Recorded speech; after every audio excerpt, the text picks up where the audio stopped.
Hello friends, कैसे हैं? उम्मीद है सब बहुत बहुत अच्छे होंगे। तो आज फाइनल में सीए एंड सीएमए फाइनल की क्लास में जो फाइनेंशियल रिपोर्टिंग का हमारा पेपर है उसमें हम शुरू करने जा रहे हैं introduction and applicability of end S. बच्चों, आप लोगों ने जो मैंने इंट्रोडक्शन वीडियो आपको दिया था वो उम्मीद है देख लिया होगा, जिसमें मैंने आपको आपका सिलेबस बताया था और एग्जाम में मार्क्स वाइज जो वेटेज होती है वो मैंने आपको बताई थी। तो उम्मीद है आप लोगों ने देख लिया होगा वो वीडियो।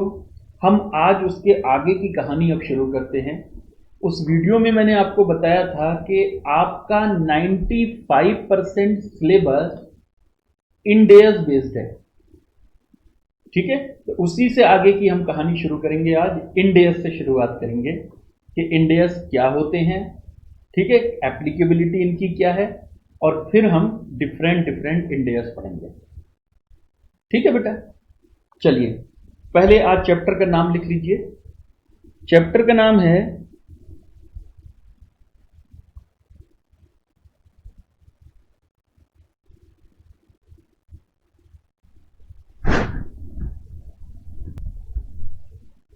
नाम है introduction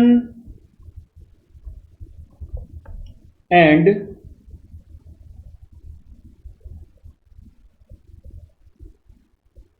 applicability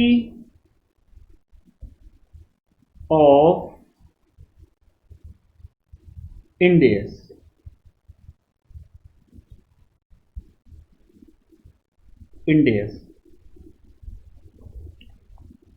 introduction and applicability of Ind AS. Ind AS क्या होते हैं, इंडेस क्यों बने, इंडेस की हिस्ट्री क्या है, इसको जानने से पहले मैं आप लोगों को बेटे जरा कुछ टर्मिनोलॉजी बताना चाहता हूं। मतलब कई तरीके के स्टैंडर्ड्स हैं, उन सब में मैं थोड़ा सा डिफरेंशिएट करके आपको बता दूं, ठीक है, ताकि आपको बाद में कोई कंफ्यूजन ना रहे। यानी कुछ टर्मिनोलॉजी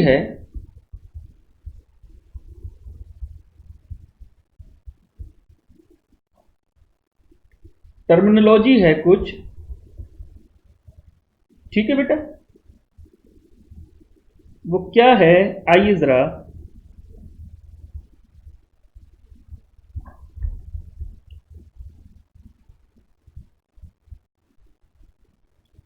एक होते हैं एएस। आपने बहुत नाम सुना होगा एएस, पढ़ा भी होगा एएस। एएस क्या होते हैं? Accounting standards. Accounting standards as. एक होते हैं बेटा आईएएस। आईएएस ये क्या होते हैं? International accounting standard, IAS. अच्छा, एक होते हैं आईएफआरएस। आईएफआरएस इनका फुल फॉर्म होता है इंटरनेशनल फाइनेंशियल रिपोर्टिंग स्टैंडर्ड्स। ये आईएफआरएस होते हैं। और एक होते हैं बेटा इंडेस। इनका फुल फॉर्म है इंडियन अकाउंटिंग स्टैंडर्ड, इंडेस। ठीक है, इसका मतलब हमारे सामने 4 एएस पड़े हुए हैं, AS, IAS, IFRS, Ind AS. इन चारों में क्या डिफरेंस है वो हमको सीखना है, समझना है कि क्या होते हैं। देखो बेटा, जो एएस होते हैं ये होते हैं नेशनल गैप।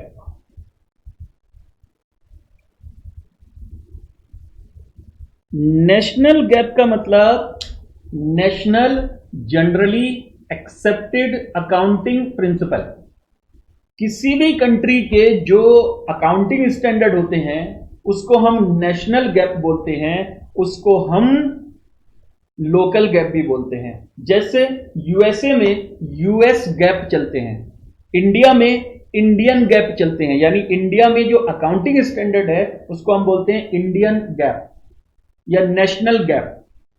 किसी भी कंट्री का जो लोकल अकाउंटिंग स्टैंडर्ड होता है उसको गैप बोलते हैं, नेशनल गैप, वही अकाउंटिंग स्टैंडर्ड कहलाता है। ठीक है। अच्छा, आईएएस क्या है? अच्छा, ये गैप कौन इशू करता है? इंडियन गैप यानी लोकल अकाउंटिंग स्टैंडर्ड इंडिया में कौन इशू करता है? इसको इशू करता है इशूड बाई आईसीएआई यानी accounting standard board of ICAI. इसके अलावा एमसीए, एमसीए मतलब मिनिस्ट्री ऑफ कॉर्पोरेट अफेयर, या आप सीधे सीधे बोल सकते हो सेंट्रल गवर्नमेंट। तो सेंट्रल गवर्नमेंट भी एएस इशू कर सकती है, आईसीएआई भी एएस इशू कर सकता है, दोनों इशू कर सकते हैं। जब सेंट्रल गवर्नमेंट इशू करती है that issued as in consultation with NFRA यानी नेशनल फाइनेंशियल रिपोर्टिंग अथॉरिटी के कंसल्टेशन के साथ में ये एमसीए अकाउंटिंग स्टैंडर्ड इशू करता है। आईएएस ये कौन इशू करता है? इंटरनेशनल अकाउंटिंग स्टैंडर्ड, इसको इशू करता है इंटरनेशनल अकाउंटिंग स्टैंडर्ड कमिटी। यानी आईएएस किसने इशू किए हुए हैं? International accounting standard committee. ये डिसॉल्व हो चुकी है ईयर 2001 में, यानी ईयर 2000 के एंड में ये डिसॉल्व हो गई थी। 2001 में इसको टेक ओवर कर लिया था एक और बोर्ड ने जिसका नाम था इंटरनेशनल अकाउंटिंग स्टैंडर्ड बोर्ड। ठीक है। और जो ये आईएफआरएस हैं ये international accounting standard board issue करता है, यानी आईएएसबी। आईएएसबी तो आईएएससी डिसॉल्व हुआ, आईएएससी को टेक ओवर किसने किया? आईएएसबी ने, और आईएएसबी इशू करता है आईएफआरएस। तो सर क्या अब आईएएस इशू नहीं होते ना? अब आईएएस की जगह कौन से इशू होते हैं? आईएफआरएस। तो ऐसा क्यों हुआ कि आईएएस की जगह अब आईएफआरएस आ गए? ठीक है, उसकी हम बात करेंगे। तो आईएएस और आईएफआरएस क्या दोनों एक ही हैं? जी हां, एक ही हैं। नाम जरूर अलग अलग है, लेकिन जब मैं आईएफआरएस बोलूंगा तो आईएफआरएस इंक्लूड्स आईएएस, यानी international accounting standards are also IFRS. तो आईएफआरएस इंक्लूड्स आईएएस। ठीक है। तो फिर अलग अलग क्यों है, बात कर लेंगे इसकी भी कि ये अलग अलग क्यों है। अच्छा, अब हम करते हैं बात इंड एएस की। इंड एएस पहले कौन इशू करता है? Issued by MCA in consultation with NFRA यानी नेशनल फाइनेंशियल रिपोर्टिंग अथॉरिटी के साथ कंसल्ट करने के बाद MCA ministry of corporate affair Ind AS issue करता है, Indian accounting standard.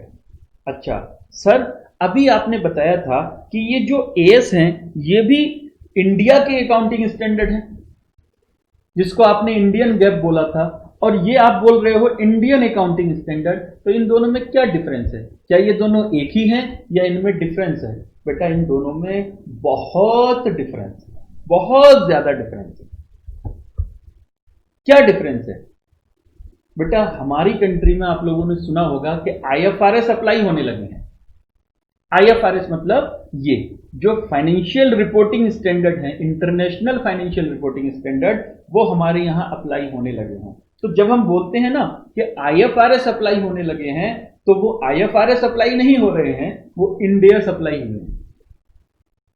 End S मतलब, हाँ देखो, हमने आईएफआरएस को एज इट इज अडॉप्ट नहीं किया, हमने आईएफआरएस को अपने इकोनॉमिक, पॉलिटिकल और सोशल इन्वायरमेंट के अकॉर्डिंग ढाला, मॉडिफाई किया और उनको नया नाम दे दिया जिसका नाम है इंडियन अकाउंटिंग स्टैंडर्ड, यानी इंड एस।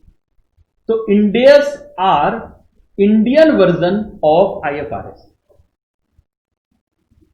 आईएफआरएस का इंडियन वर्जन जो है वो क्या है? इंड एस है।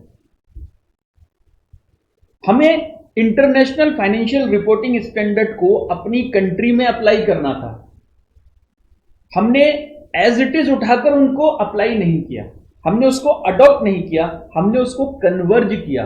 कन्वर्ज का मतलब हमने आईएफआरएस को अपनी सिचुएशन के हिसाब से ढाला, क्योंकि आईएफआरएस में कुछ चीजें ऐसी थी जो हमारे एनवायरनमेंट को सूट नहीं करती। जब हमारे एनवायरनमेंट को सूट नहीं करती तो हम उसको अपनी यहां अप्लाई नहीं कर सकते, अप्लाई करेंगे तो प्रॉब्लम आएगी। इसलिए हमने आईएफआरएस को अपनी कंट्री के इकोनॉमिक, पॉलिटिकल और सोशल एनवायरनमेंट के अकॉर्डिंग ढाला, उनको मॉडिफाई किया और उनको एक नए नाम से इशू किया जिसका नाम है Indian accounting standard, popularly known as Ind AS. ठीक है, इंड एस।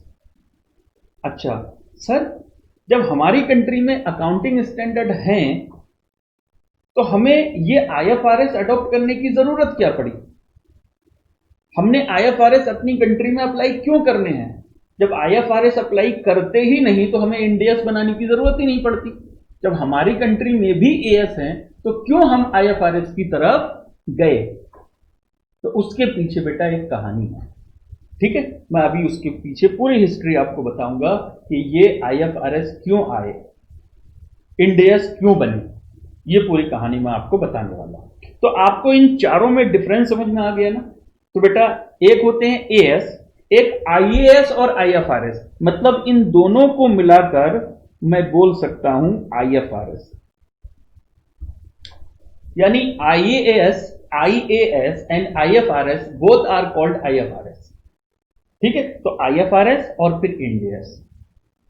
एएस जो है वो हमारे यहां के लोकल अकाउंटिंग स्टैंडर्ड है, यानी जो इंडिया के अकाउंटिंग स्टैंडर्ड है। इंड एस जो है वो आईएफआरएस का कन्वर्ज्ड वर्जन है, यानी इंड एस आप समझ लीजिए आईएफआरएस हैं विद सम डिफरेंसेस, छोटे छोटे माइनर से डिफरेंसेस के साथ में ये आईएफआरएस ही है। ठीक है, आईएफआरएस। अच्छा ठीक है, तो सर आईएफआरएस क्यों हमारी कंट्री में आए उसके बारे में आप बताइए। तो ठीक है बेटा, जरा सुनिए। देखो बेटा, मैं बहुत पहले नहीं जाऊंगा, 200 300 400 साल पहले नहीं जाऊंगा, या हजारों साल पहले मैं नहीं जाऊंगा। अकाउंटिंग तो बहुत पहले से चली आ रही है, बहुत पहले से। ठीक है, 400-500 साल पहले से अकाउंटिंग चल रही है। हम बात करेंगे 70s से, 1970s से। देखिए 1973 से पहले कुछ एक कंट्री थी जिनके लोकल अकाउंटिंग स्टैंडर्ड थे, जैसे यूएस था, उसके अकाउंटिंग स्टैंडर्ड थे। जो बड़ी कंट्रीज हैं जैसे जर्मनी था, उसके अकाउंटिंग स्टैंडर्ड थे। ठीक है, जापान था, उसके अकाउंटिंग स्टैंडर्ड थे। यूके के अकाउंटिंग स्टैंडर्ड थे। लेकिन बहुत सारी जो अंडर डेवलप्ड कंट्री थी, जो गरीब कंट्री थी, उनका कोई अकाउंटिंग सिस्टम नहीं था। वो अकाउंटिंग कैसे करते थे? उनको अकाउंटिंग बस एक बेसिक अकाउंटिंग प्रिंसिपल को फॉलो करके वो अकाउंटिंग करते थे। 1973 में 10 देशों ने मिलकर एक accounting international accounting standard committee बनाई। कब बनाई? 1973 में। International accounting standard committee. इसका जो हेडक्वार्टर था वो लंदन में बनाया गया। इस कमेटी का पर्पस था कि हम अकाउंटिंग स्टैंडर्ड इशू करें जो पूरी दुनिया उनको अप्लाई करे, यानी हम एक ऐसे अकाउंटिंग स्टैंडर्ड बनाएं जिसको पूरी दुनिया अप्लाई करे। यह पर्पस किसका था? इंटरनेशनल अकाउंटिंग स्टैंडर्ड कमेटी का। इन्होंने अकाउंटिंग स्टैंडर्ड बनाना शुरू करे और उसको नाम दिया इन्होंने IAS, यानी इंटरनेशनल अकाउंटिंग स्टैंडर्ड। जब इन्होंने अकाउंटिंग स्टैंडर्ड इशू करे तो बहुत सारी ऐसी कंट्री थी जो गरीब कंट्री थी, उन्होंने एज इट इज IAS को अडॉप्ट करना शुरू कर दिया। ठीक है, उन्होंने अपने अकाउंटिंग स्टैंडर्ड नहीं बनाए, IAS को फॉलो करना शुरू कर दिया। बहुत सारी ऐसी कंट्री थी, खासकर अंडर डेवलप्ड कंट्री, जो डेवलपिंग कंट्री थी, उन्होंने IAS को एज इट इज अडॉप्ट नहीं किया, बल्कि इसको देख देखकर उन्होंने अपने लोकल अकाउंटिंग स्टैंडर्ड बना दिए। उनमें से इंडिया भी था। इंडिया ने 1977 में ICAI ने एक अकाउंटिंग स्टैंडर्ड बोर्ड बनाया और अकाउंटिंग स्टैंडर्ड बोर्ड को यह काम दिया गया कि तुम इंडिया के लिए अकाउंटिंग स्टैंडर्ड इशू करो। तो ASB ने इंडिया के लिए अकाउंटिंग स्टैंडर्ड बनाना शुरू किए। बहुत सारी चीजें उन्होंने IAS से कॉपी की, लेकिन बहुत सारी चीजें उन्होंने अपने एनवायरनमेंट के हिसाब से उसमें डाली। तो काफी हद तक डिफरेंस था IAS से हमारे अकाउंटिंग स्टैंडर्ड। ये IASC जो था, इसके साथ बहुत सारी कंट्री जुड़ती गई। इंडिया भी इसका एक टाइम में जाकर मेंबर बन गया, इसके बोर्ड में आ गया, क्योंकि इसका मकसद था कि एक ऐसे अकाउंटिंग स्टैंडर्ड बनाना जो पूरी दुनिया फॉलो करे। ठीक है, बहुत सारी कंट्री ने इसके अकाउंटिंग स्टैंडर्ड को अडॉप्ट कर भी लिया, खासकर जो गरीब कंट्री थी। उसके बाद यूरोपियन यूनियन में जितनी भी कंट्री थी, 27-28 कंट्री, उन्होंने सब ने जो इंटरनेशनल अकाउंटिंग स्टैंडर्ड थे उनको अडॉप्ट करना शुरू कर दिया। धीरे धीरे टाइम गुजरता रहा, देशों की इकोनॉमीज जो थी वो ओपन होती गई। ठीक है, ओपन इकोनॉमी का मतलब होता है कि कोई भी देश की कंपनी किसी भी देश में जाकर बिजनेस कर सकती है। इंडिया में भी 1991 में लिबरलाइजेशन आया, हमारी इकोनॉमी को खोल दिया गया, यानी बाजार खोल दिया गया। 91 के बाद कोई भी कंट्री से कोई कंपनी हमारी यहां आकर बिजनेस कर सकती है। 91 के बाद, यानी 91 में फाइनेंस मिनिस्टर उस वक्त मनमोहन सिंह थे, उन्होंने इकोनॉमी को खोल दिया। उसके बाद हमारी कंट्री में बहुत तेजी से इकोनॉमिक डेवलपमेंट शुरू हुआ। बहुत सारी विदेशी कंपनियां आई, उन्हें इंडिया में एक अपॉर्चुनिटी दिखी, क्योंकि पब्लिक तो यहां बहुत है, रिसोर्सेज हैं, तो वो अपनी टेक्नोलॉजी लेकर आए, यहां का लेबर लिया उन्होंने, मटेरियल लिया और काम करना शुरू किया। इंडिया का बहुत तेजी के साथ डेवलपमेंट हुआ। जब विदेशी कंपनियां यहां पर आकर बिजनेस करने लगी, तो आपको पता है कि जब कंपनी बिजनेस करेगी तो उसको अपना फाइनेंशियल बनाने पड़ते हैं, फाइनेंशियल स्टेटमेंट। अब कोई कंपनी बाहर भी थी, इंडिया में भी थी। इंडिया के लिए जब वो अपना फाइनेंशियल स्टेटमेंट बनाती थी तो उसको इंडियन अकाउंटिंग स्टैंडर्ड जो थे AS यहां के, उसको फॉलो करना पड़ता था। जब वो किसी विदेशी कंट्री में अपनी फाइनेंशियल स्टेटमेंट बनाती थी तो वहां के उसको AS फॉलो करने पड़ते होंगे, या हो सकते IAS उसको फॉलो करने पड़े। तो 2-2, 3-3 बार कंपनीज को अपने अकाउंट बनाने पड़ते थे। इससे क्या होता था, कंपनी की एनर्जी वेस्ट होती थी। ठीक है, एफर्ट ज्यादा लगते थे, कॉस्ट ऑफ कैपिटल ज्यादा आता था। फिर हर देश के अलग अलग रूल, इससे इन्वेस्टर में थोड़ी सी ट्रस्ट की कमी आती है। तो उसी वक्त से, खासकर लिबरलाइजेशन के बाद से, ये एक आवाज उठने लगी कि एक ऐसे अकाउंटिंग स्टैंडर्ड होने चाहिए जो पूरी दुनिया में लगे, जिसके हिसाब से अगर एक बार हमने अपना फाइनेंशियल स्टेटमेंट बना लिया तो फिर दोबारा कहीं हमको और बनाने की जरूरत ना पड़े। अर्ली 2000 में इनरॉन एक कंपनी थी, उसमें एक बहुत बड़ा फ्रॉड हो गया। जब उसमें फ्रॉड हुआ तो ये और मांग उठी कि भाई एक हाई क्वालिटी अकाउंटिंग स्टैंडर्ड होने चाहिए। अब पता नहीं कौन सी चीजों को कहीं पर असेट दिखाया जाता है, कहीं एक्सपेंसेस दिखाया जाता है। हम किसी चीज को असेट समझ रहे हैं जबकि वो है एक्सपेंसेस दूसरे देश के हिसाब से। तो इन्वेस्टर समझ नहीं पाता, वो डावाडोल होता रहता है। इसलिए कमी महसूस हुई। ये बात एक आई सामने कि भाई एक ऐसे अकाउंटिंग स्टैंडर्ड होने चाहिए जो पूरी दुनिया में लगे। इसी बात को ध्यान में रखते हुए ये जो आईएएससी था, जो इंटरनेशनल अकाउंटिंग स्टैंडर्ड इशू कर रहा था, और बहुत सारी कंट्रीज इसके आईएएस को अडॉप्ट कर चुकी थी, ठीक है। ईयर 2000 के एंड में जाकर इसको डिसॉल्व कर दिया गया और इसको टेक ओवर कर लिया आईएएसबी यानी इंटरनेशनल अकाउंटिंग स्टैंडर्ड बोर्ड ने, और इसमें और बहुत सारे देशों के लोग जुड़े और इन्होंने नए अकाउंटिंग स्टैंडर्ड इशू करना शुरू करे जिसका नाम था आईएफआरएस। यानी आईएएससी ने जब तक डिसॉल्व हुई तब तक 41 अकाउंटिंग स्टैंडर्ड इशू किए थे, 41 आईएएस। उसके बाद उसको डिसॉल्व कर दिया गया और उसको टेक ओवर किया आईएएसबी ने, और आईएएसबी ने जब फ्रेश अकाउंटिंग स्टैंडर्ड इशू करना शुरू किए तो उन्होंने आईएफआरएस को इशू करना शुरू किया आईएफआरएस के नाम से। तो सर जो 41 आईएएस इशू करे गए थे क्या वो बेकार हो गए? नहीं, आईएएसबी ने उनको एज इट इज अडॉप्ट कर लिया। उन्होंने कहा ये जो आईएएस है ये भी ठीक है, अब हम जब अकाउंटिंग स्टैंडर्ड नया इशू करेंगे तो उसको नाम आईएएस नहीं देंगे, हम आईएफआरएस देंगे। कई सारे आईएफआरएस विड्रॉ कर लिए गए और उसकी जगह नए आईएफआरएस इशू कर दिए गए। तो आज की डेट में नंबर तो 41 है आईएएस, लेकिन बहुत सारे आईएएस जो हैं वो विड्रॉ हो चुके हैं, उनकी जगह आईएफआरएस इशू हो चुके हैं। तो अभी प्रेजेंटली आईएएस भी चल रहे हैं और आईएफआरएस भी।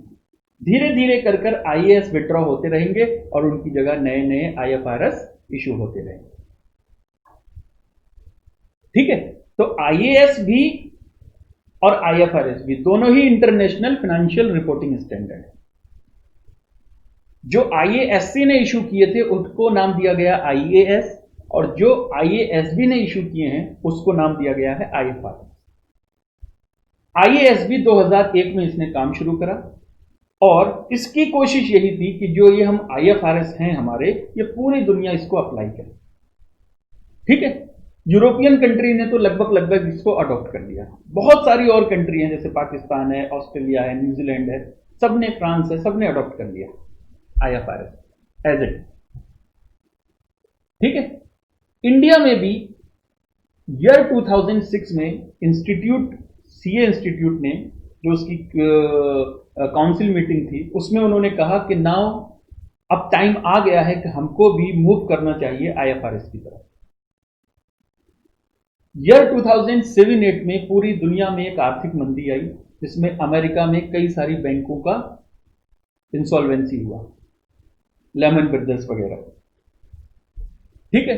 उसके बाद फिर तेजी से आवाज उठी कि भाई हाई क्वालिटी अकाउंटिंग स्टैंडर्ड लेकर आओ जिससे कभी फ्रॉड ना हो, जिसमें इतने डिस्क्लोजर्स हों, जिसमें इतनी ट्रांसपेरेंसी हो, जो कोई फ्रॉड करने की सोच भी ना सके। तो आईएफआरएस उसी को ध्यान में रखते हुए बनाए गए। ईयर 2009 में उस वक्त के prime minister mister Manmohan Singh ने G20 की देशों की जो मीटिंग होती है उसमें उन्होंने कहा कि now we are going to commit to adopt IFRS. यानी उन्होंने कहा कि अब हम आईएफआरएस की तरफ आगे बढ़ेंगे, ये हमारा कमिटमेंट है, उन्होंने कमिट किया वहां पर। उसके बाद एमसीए ने, हमारे इंस्टीट्यूट ने मेहनत की, काम करना शुरू किया और आईएफआरएस की तर्ज पर हमारे यहां इंडेस बनाए गए। हमारे यहां जब आईएफआरएस को अडॉप्ट करने की बात आई तो दो बातें सामने आई कि हम आईएफआरएस को एज इट इज अडॉप्ट करें या इसको चेंज करें। तो जब आईएफआरएस की गहन अध्ययन किया गया उसकी डीप स्टडी की गई। तो उसमें देखिए आईएफआरएस है तो इंटरनेशनल अकाउंटिंग स्टैंडर्ड सबके लिए बने हैं, लेकिन इसमें कहीं ना कहीं थोड़ा यूरोपियन कंट्री का प्रभाव दिखता है।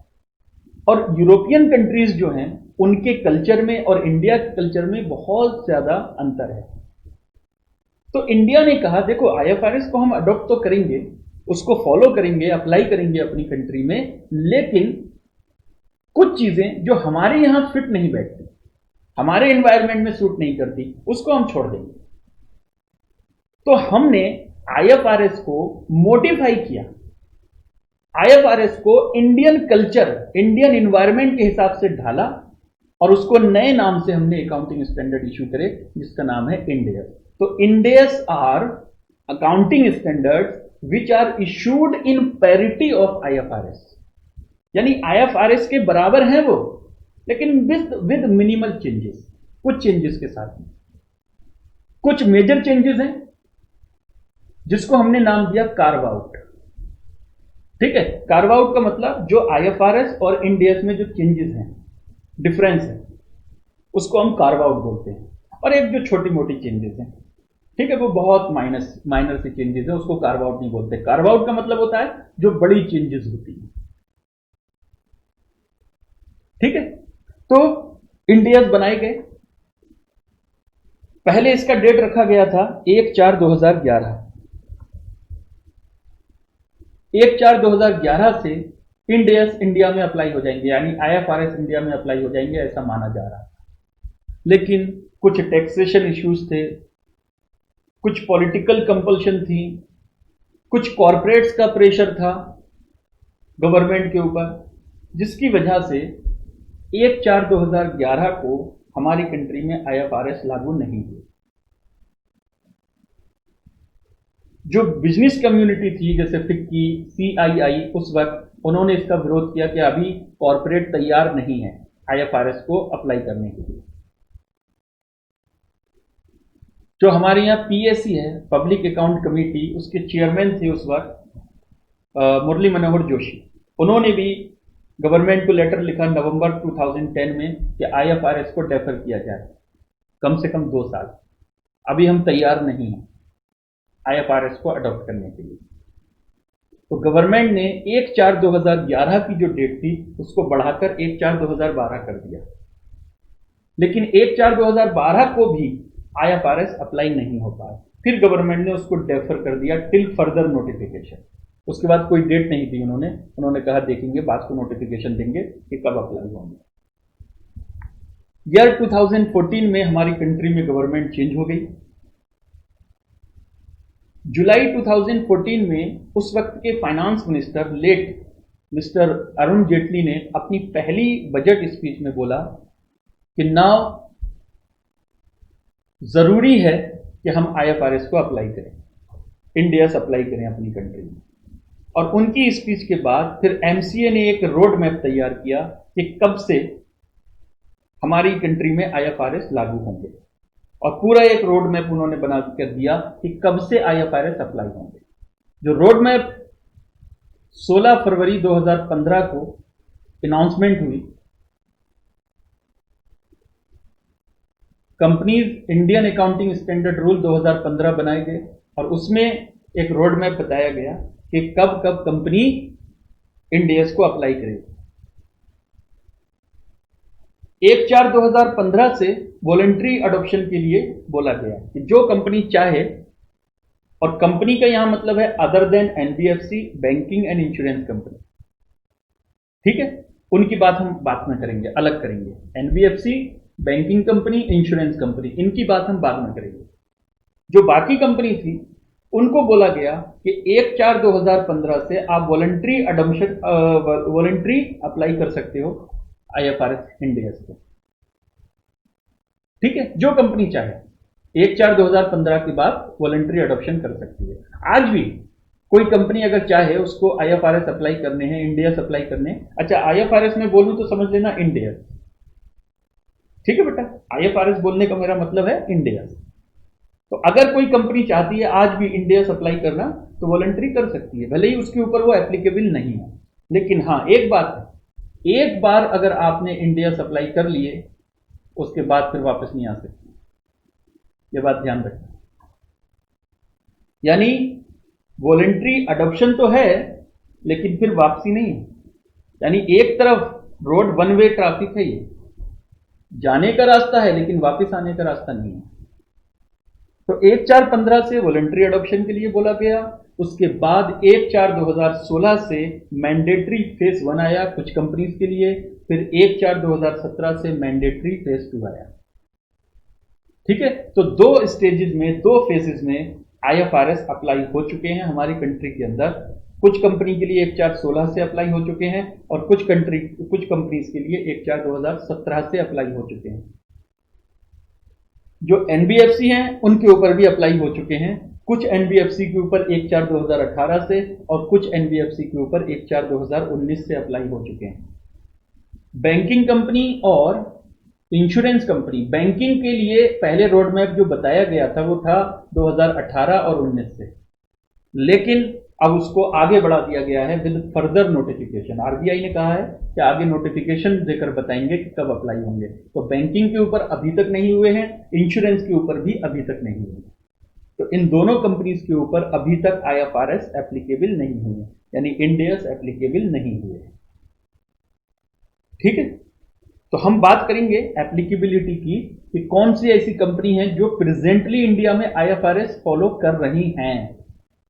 जो रोड मैप बताया गया था उसके अकॉर्डिंग कौन सी कंपनी IFRS फॉलो कर रही है, मतलब इंडियस, IFRS मतलब इंडियस फॉलो कर रही है हमारी कंट्री में। तो सर क्या IFRS आने के बाद यानी इंडियस बनने के बाद जो एग्जिस्टिंग अकाउंटिंग स्टैंडर्ड थे हमारे वो खत्म हो गए? नहीं, वो अभी चल रहे हैं। बहुत सारी कंपनी ऐसी हैं जो जिनके ऊपर इंडियस अप्लाई होते ही नहीं, तो वो एग्जिस्टिंग अकाउंटिंग स्टैंडर्ड ही फॉलो कर रही हैं। ठीक है, तो कुछ ही कंपनी हैं जो इंडियस फॉलो कर रही हैं। अभी बहुत सारी कंपनियां हैं जो सिर्फ AS फॉलो कर रही हैं पहले से। तो AS अभी जिंदा है, अभी मरा नहीं है, वो जिंदा है और काफी हद तक जिंदा है। तो दो सेट ऑफ अकाउंटिंग स्टैंडर्ड हमारे ये चल रहे हैं, एक जो लोकल गैप है अकाउंटिंग स्टैंडर्ड जिनको बोलते हैं, और एक इंडियस। ठीक है, तो चलिए फिर मैं आपको जरा इंडियस के बारे में कुछ बातें बता दूं। और बेटा IFRS को समझ लीजिए आज की डेट में कम से कम अप्रोक्सीमेटली 150 कंट्री IFRS फॉलो कर रही हैं। 150 कंट्री, यानी इतने हाई क्वालिटी अकाउंटिंग स्टैंडर्ड हैं ये कि सब लोग इसकी तरफ जा रहे हैं। लेकिन अभी तीन बड़े देश अभी IFRS की तरफ मूव नहीं किए हैं। नंबर 1 अमेरिका, लेकिन हाँ वो धीरे धीरे अपने जो US गैप हैं उसको IFRS के पैरिटी में लेकर आ रहे हैं।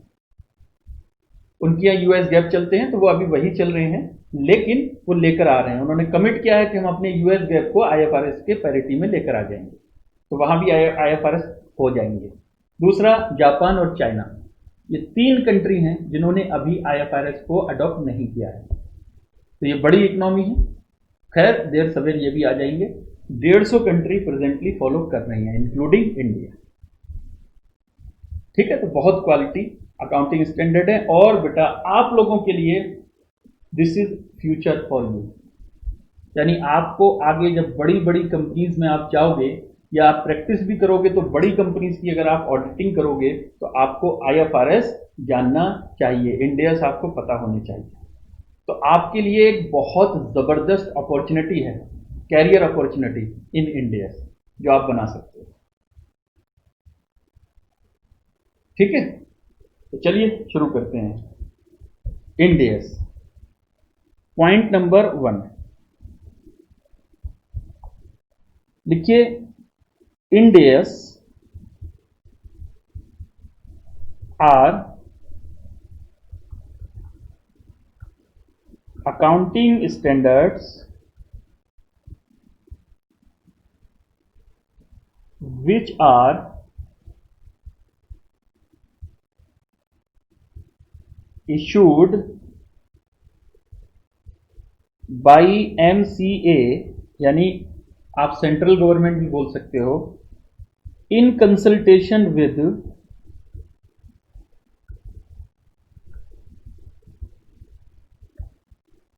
NFRA यानी national financial reporting authority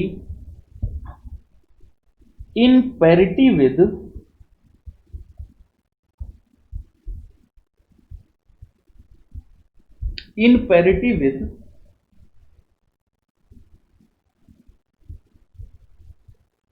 international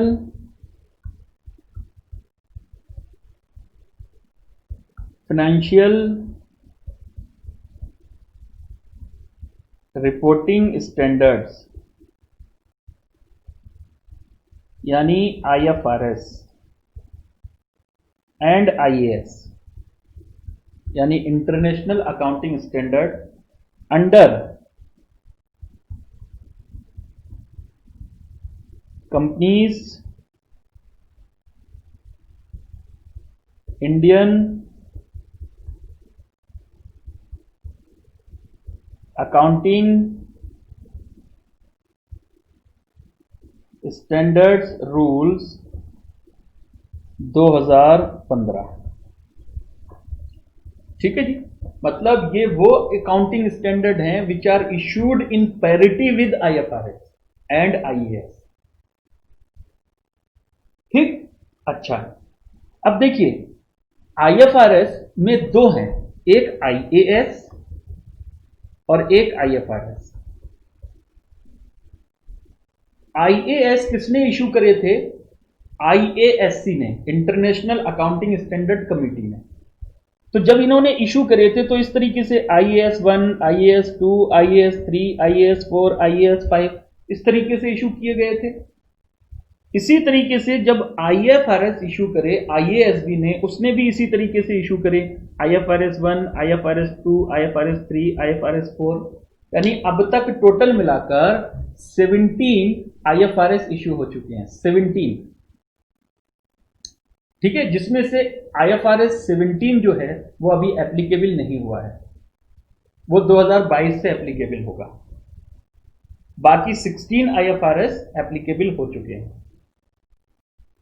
ठीक है, तो ये भी IFRS भी 1, 2, 3, IAS भी 1, 2, 3 से थे। इस तरीके से 41 IFRS थे, सॉरी IAS थे और 17 IFRS। अब जब इंडेस जो हैं वो इन्हीं के अगेंस्ट ही तो इशू किए गए हैं, तो इंडेस की जो नंबरिंग दी गई है, जो इंडेस IAS के अगेंस्ट इशू किए गए उनको तो हमने वही नंबर दे दिया जो IAS का नंबर है। जैसे IAS 1 जो है हमने नाम दे दिया इंडेस 1, IAS 2 जो है हमने नाम दे दिया इंडेस 2। ठीक है, IAS 3 हमने नाम दे दिया इंडेस 3, IAS 7 हमने नाम दे दिया इंडेस 7। इस तरीके से अब जो IFRS के अगेंस्ट हमने इंडेस इशू करे, तो बेटा देखो अगर IFRS 1 है, अब हम कहेंगे इंडेस 1, तो इंडेस 1 तो IAS 1 के अगेंस्ट भी इशू हो चुका है, तब ये कंफ्यूजन हो जाएगा ना, इंडेस 1 दो बार हो जाएंगे। तो हमने क्या करा, IFRS के अगेंस्ट जो भी इंडेस इशू करे उनको हमने 100 की सीरीज में इशू किया, 100 की सीरीज में इशू किया। 100 की सीरीज में मतलब जैसे IFRS 1 की जगह जब हमने इंडेस इशू करा तो हमने IFRS 1 को नाम दिया इंडेस 101, IFRS 2 को हमने नाम दिया इंडेस 102, IFRS 3 को हमने नाम दिया इंडेस 103।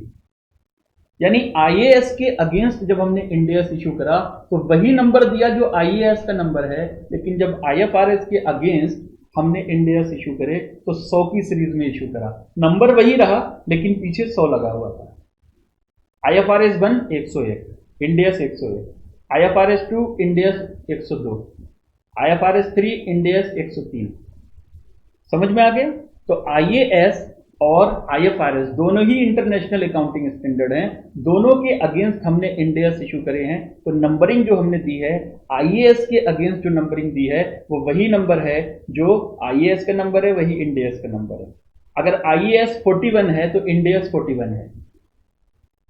ठीक है, और जैसे IFRS 16 है तो इंडेस 116 है, वो 116। IFRS 16 Indians 116, IFRS 15 Indians 115, IFRS 10 Indians 110, इस तरीके से। समझ में आ गई बात? ठीक है सर, समझ में आ गई। तो लिखेंगे नंबरिंग ऑफ इंडियस। इंडियस की जो नंबरिंग है वो कैसे दी गई है वो देखिए।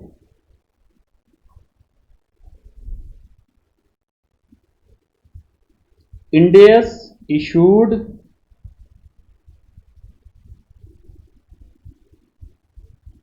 against IAS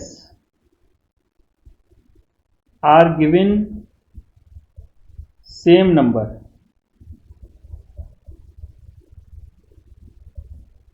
जैसे IAS 1 is equal to INDAS 1, IAS 2 is equal to INDAS 2, and so on।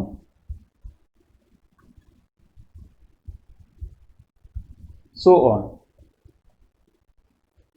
ठीक है बेटा? अच्छा, आगे लिखेंगे इंडियस, ये पहला पॉइंट था, इसमें ये सेकंड पॉइंट है। Issued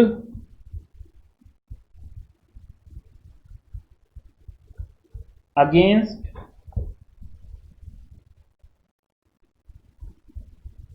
IFRS are given number in series of 100 की सीरीज में नंबर दिया। जैसे IFRS 1 is equal to INDAS 101, IFRS 2 is equal to INDAS 102, IFRS 15 is equal to INDAS 1115, and so on। ठीक है, ये नंबर है।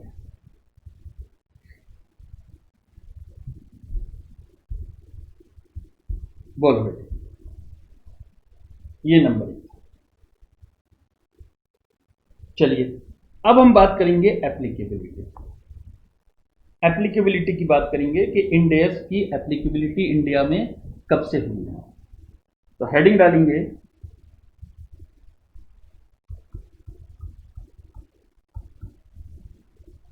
Applicability of Ind AS in India. In India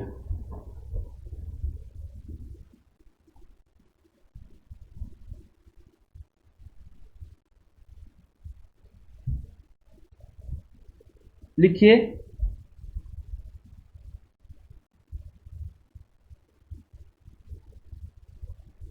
in India, Indias are applied in phased manner। Phases में हमने Ind AS को apply करना शुरू करा। As under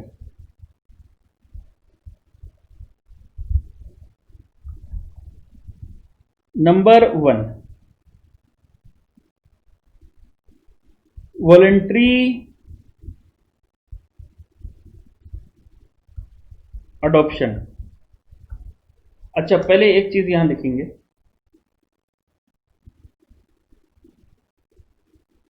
for companies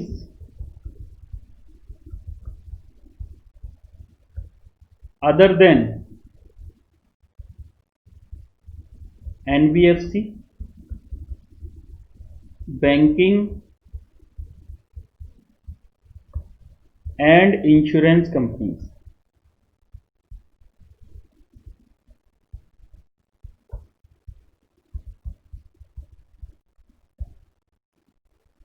insurance companies, यानी अभी जो हम बात कर रहे हैं उन कंपनीज की बात करेंगे जिसमें ना एनबीएफसी है, ना बैंकिंग है, ना इंश्योरेंस कंपनी है, यानी बाकी जो कंपनी है वो। इसमें नंबर 1 वॉलेंट्री अडॉप्शन,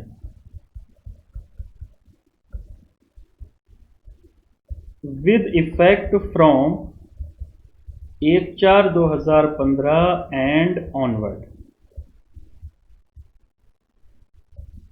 यानी कोई भी कंपनी 1/4/2015 से आईएफआरएस यानी इंड एस को अप्लाई कर सकती है, आज भी कर सकती है। 1/4/2015 एंड ऑनवर्ड है, ठीक है, ये वॉलेंटरी था। अच्छा, mandatory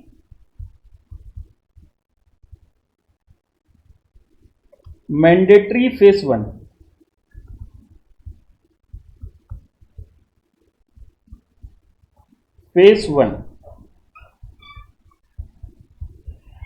with effect from 1/4/2016,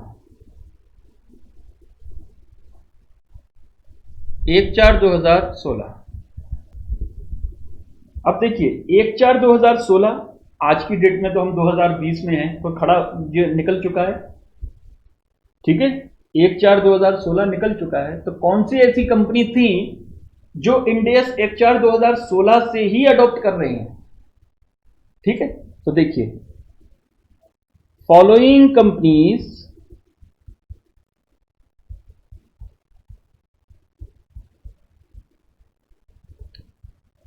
are applying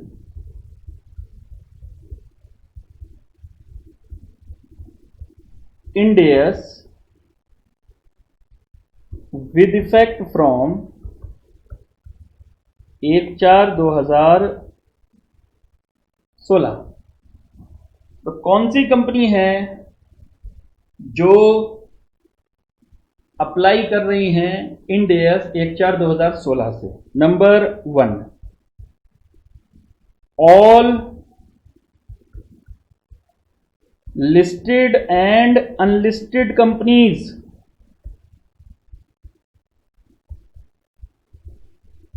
having net worth of rupees 500 crores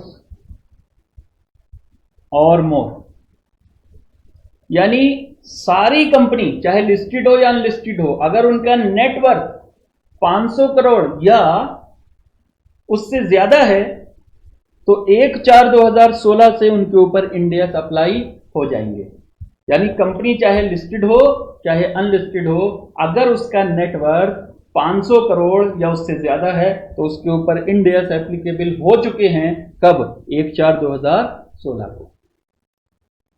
यानी जो उसने अपना पहला फाइनेंशियल स्टेटमेंट 31 मार्च 2017 को बनाया होगा वो Ind AS compliant financial statement उसने बनाया होगा। और दूसरा, holding subsidiaries, associates and joint venture of above companies. एक बात बड़ा मजे की बात है, अगर किसी कंपनी के ऊपर इंड एस अप्लाई हो गए एक बार, तो बेटा उसकी जो भी होल्डिंग होंगी, चाहे सब्सिडरी होंगी, चाहे एसोसिएट्स होंगे, चाहे ज्वाइंट वेंचर होंगे, वो सबके ऊपर भी इंड एस अप्लाई हो जाएगा irrespective of their net worth. Sir उनका नेटवर्थ अगर 1 करोड़ है तब भी इंड एस अप्लाई हो जाएंगे? जी हां। यानी ग्रुप में, ग्रुप का मतलब है holding, subsidiary, associate, joint venture. Holding मतलब पेरेंट। तो ये 4 कंपनी का ग्रुप है। ग्रुप में अगर एक कंपनी के ऊपर इंड एस लग गए तो बाकी सारी कंपनी के ऊपर अपने आप इंडियस लग जाएंगे। और एक बार किसी कंपनी के ऊपर इंडियस लग गए बेटा, फिर उसके ऊपर हमेशा इंडियस लगेंगे, वापस आने का रास्ता नहीं है। यानी वन वे ट्रैफिक है, एक बार घुस गए तो वापस नहीं आ सकते फिर। ठीक है, ठीक है जी। तो ये था मैंडेटरी फेज 1। अच्छा, नंबर 3,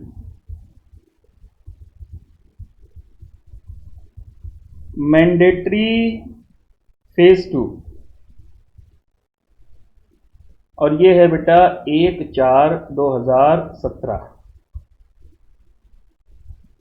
यानी कुछ कंपनी के ऊपर, यानी जिन कंपनी का भी नेटवर्क 500 करोड़ या उससे ज्यादा था, उनके ऊपर अप्लाई हो गए 1/4/2016 से।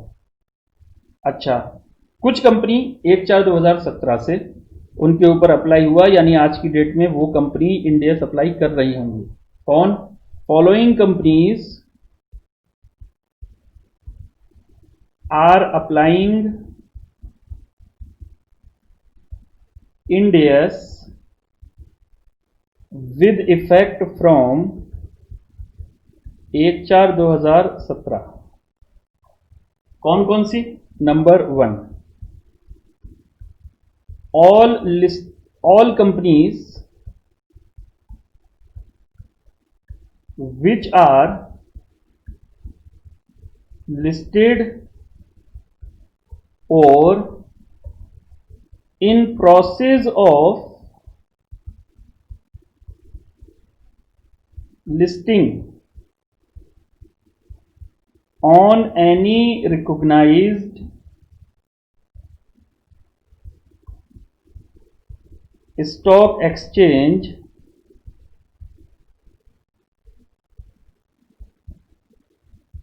whether in India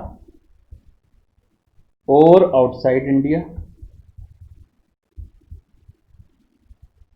अच्छा, इसके आगे लिखेंगे irrespective of network.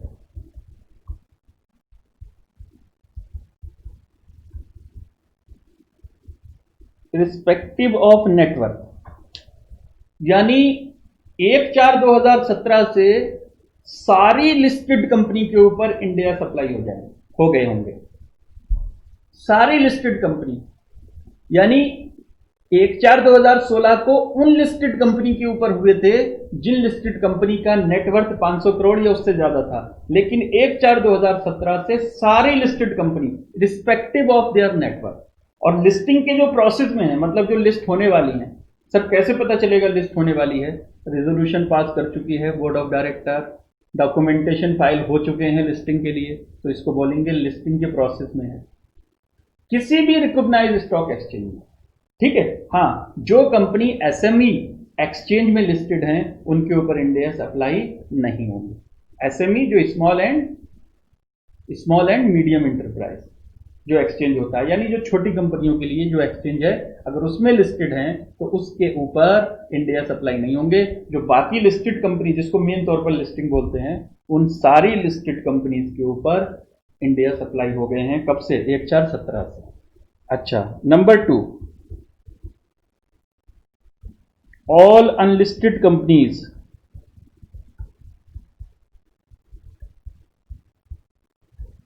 Having net worth of rupees 250 crores or more but less than 500 crore. Sir 500 crore से कम क्यों? बेटा 500 या उससे ज्यादा था तो 1/4/16 को ही अप्लाई हो गया होगा।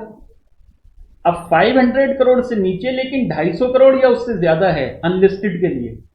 लिस्टेड का तो अब कोई क्राइटेरिया ही नहीं है नेटवर्क का, लिस्टेड कंपनी है तो 1/4/17 से इंडिया सप्लाई होंगे।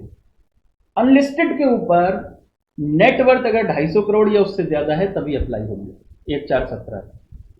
ठीक है, और तीसरी बात, होल्डिंग्स, सब्सिडरीज, एसोसिएट्स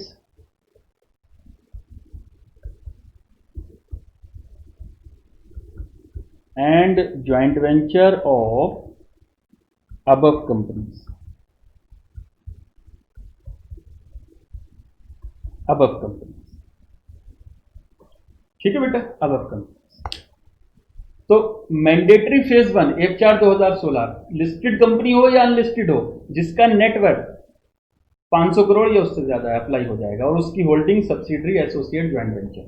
फिर मैंडेटरी फेज 2 1/4/2017 सारी लिस्टेड कंपनी या इन प्रोसेस ऑफ लिस्टिंग है इरेस्पेक्टिव ऑफ नेटवर्थ, और सारी अनलिस्टेड कंपनी जिनका नेटवर्थ 250 करोड़ या उससे ज्यादा है, ठीक है, लेकिन 500 करोड़ से कम है, और इनकी holding subsidiary associate joint venture. इसका मतलब जो कंपनियों का नेटवर्थ 250 करोड़ से नीचे है, they will continue to apply existing accounting standards. जो अभी तक अकाउंटिंग स्टैंडर्ड हमारे यहाँ चल रहे थे, वो उन कंपनियों के ऊपर अप्लाई होना जारी रहेगा। तो दो सेट ऑफ अकाउंटिंग स्टैंडर्ड अब हो गए हैं। एक कंपनी है जो इंडिया अप्लाई कर रही है, और कुछ कंपनियां जो एएस अप्लाई कर रही है। ठीक, तो यहां पर लिखेंगे notes.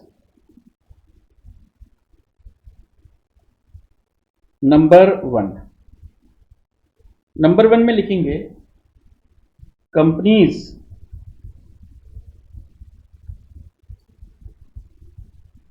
listed on SME exchange do not apply Ind AS। SME exchange में जो कंपनी लिस्टेड है उनको Ind AS अप्लाई करने की जरूरत नहीं है। अच्छा, number 2, once Ind AS are applied, then there is no option to back। फिर बैक का कोई ऑप्शन नहीं है, और companies having net worth of rupees of less than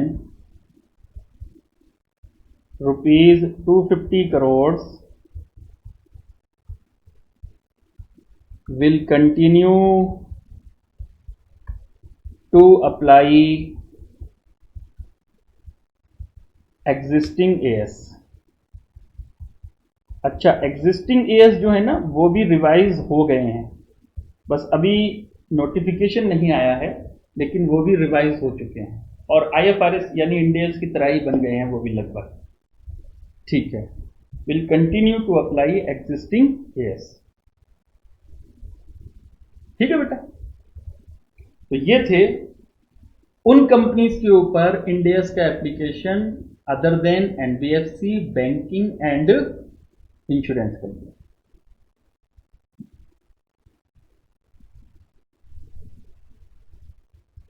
बताइए। चलिए, अब हम बात करेंगे NBFC.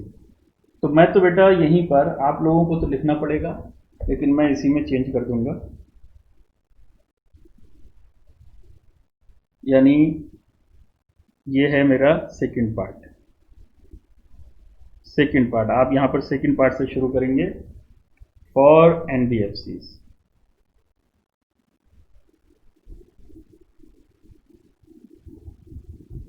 For application of Ind AS for NBFC, application of Ind AS for NBFC. NBFC आपको पता ही है कौन सी होती हैं, नॉन बैंकिंग फाइनेंस कंपनी। ठीक है। अच्छा, वॉलेंट्री अडॉप्शन, बेटा इनके लिए वॉलेंट्री अडॉप्शन अलाउड ही नहीं है। अलाउड नहीं है मतलब ये अपने आप, जैसे अभी जो कंपनी थी वो अगर चाहें तो वॉलेंट्री अडॉप्ट कर सकती हैं Ind AS को, लेकिन NBFC can not apply Ind AS voluntarily. उनको तभी अप्लाई करना है जब मैंडेटरी उनके लिए होगा। ठीक है, तो NBFC can not apply end S voluntarily, not allowed. अच्छा, मैंडेटरी फेज 1 इनके लिए विद इफेक्ट फ्रॉम 1/4/2018। तो फॉलोइंग एनबीएफसीज, आप बेटा रोक कर लिख लेना, ठीक है। Applying Ind S with effect from 2018, all listed and unlisted NBFCs having net worth of 500 crore और मोर। मतलब कंपनी को हटाकर एनबीएफसी कर दो बस, वो 1/4/18 से 500 crore. Holding subsidiary associate and joint venture of above NBFC.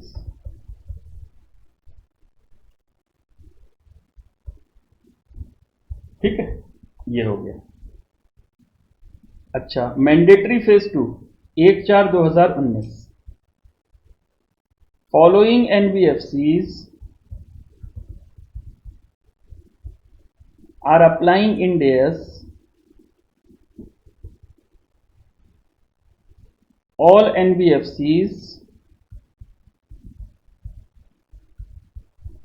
which are listed or in process of listing on any recognized stock exchange whether in India or outside India। यानी सारी लिस्टेड एनबीएफसी के ऊपर 1/4/2019 से Ind AS अप्लाई हो चुके हैं। ठीक है, ऑल अनलिस्टेड एनबीएफसीज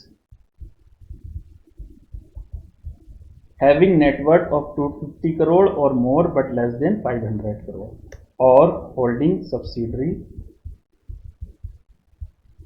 बस बेटा कंपनी हटा दो और एनबीएफसी लिखो।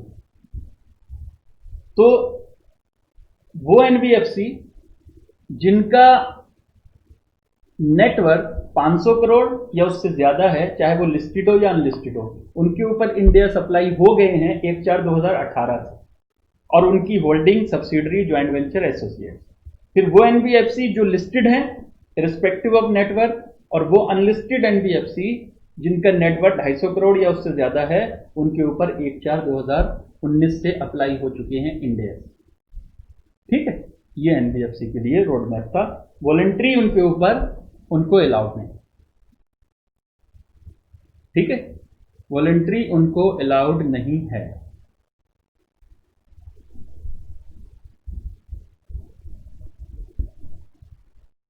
आगे बढ़े। अच्छा, बस एक चीज और बता दूं मैं आपको, नेटवर्थ। नेटवर्थ क्या होता है, तो लिखेंगे net worth.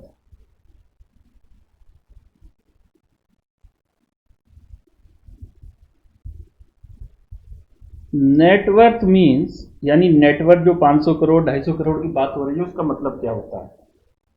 Paid up equity capital,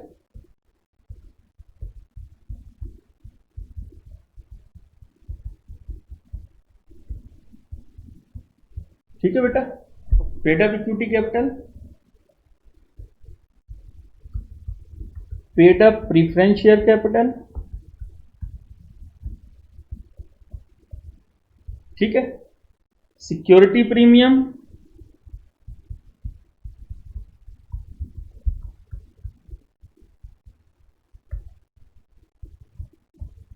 security premium,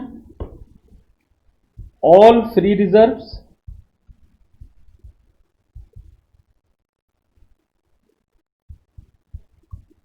including PNL, including PNL credit balance. उसके बाद जो कैपिटल रिजर्व होता है relies in cash,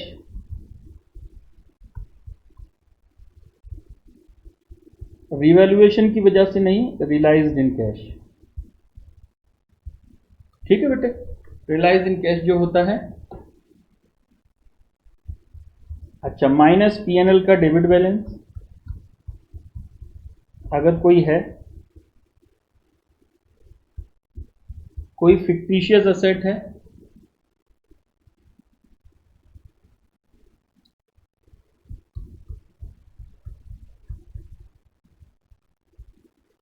fictitious asset वो माइनस कर देंगे। ठीक है, और ये जो बचेगा ये नेटवर्थ होता है, मतलब समझ लीजिए जो शेयर होल्डर फंड होता है उसी की बात हो रही है लगभग। तो ये था हमारा introduction and applicability of India. इसके आगे बेटा अब हम डिफरेंट डिफरेंट इंडिया शुरू करेंगे नेक्स्ट क्लास। चलिए आज के लिए इतना ही, एंजॉय। उम्मीद है आपको लेक्चर पसंद आया होगा। Thank you very much, bye bye.